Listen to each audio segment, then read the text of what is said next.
Probate is the process by which your assets get transferred to who you want them to go to. If you have a will, it makes it pretty simple. You take the will, you submit it to the court. There's a legal process that you go through to have your executor named and approved by the court to gather and distribute your assets. If you don't have a will, it becomes a lot more complicated. It still goes through the court. They have to determine who your heirs are because you didn't have a will to say who your heirs were and who you wanted to receive your assets. So in that case, the state has a plan for you. It may not be what you wanted, but the state determines who your heirs are.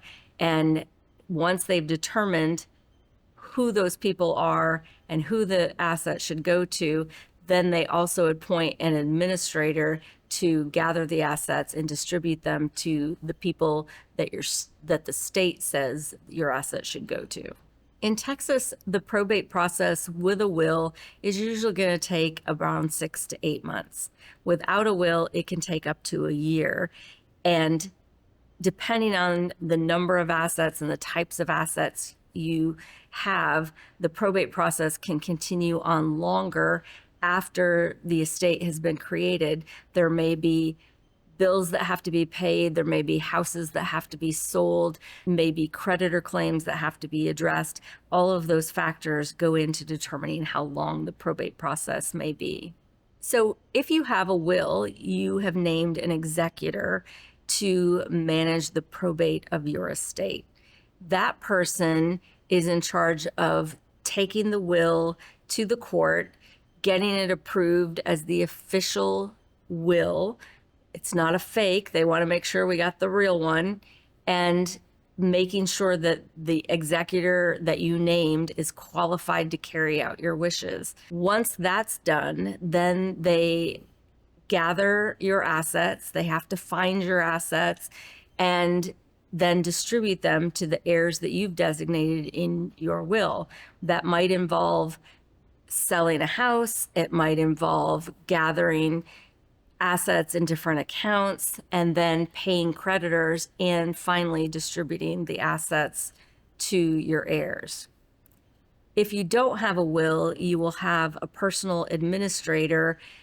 Depending on whether there are minor children involved or not, that process may be overseen by the court, where the personal administrator has to get court approval for everything that needs to be done in the estate. That can make the process a lot longer, a lot more expensive, and it means that there's less to give your heirs once the probate process is done.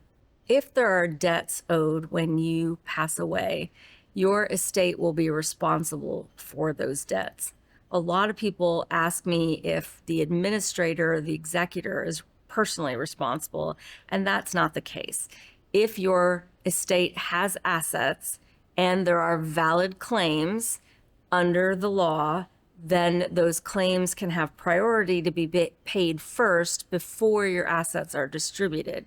Taxes are a debt that have a pretty high priority. The government is going to make sure that they get paid.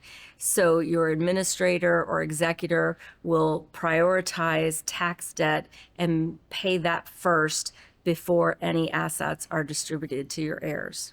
The probate process can be really mysterious for a lot of people. We can demystify that process and help you through it. Please give us a call.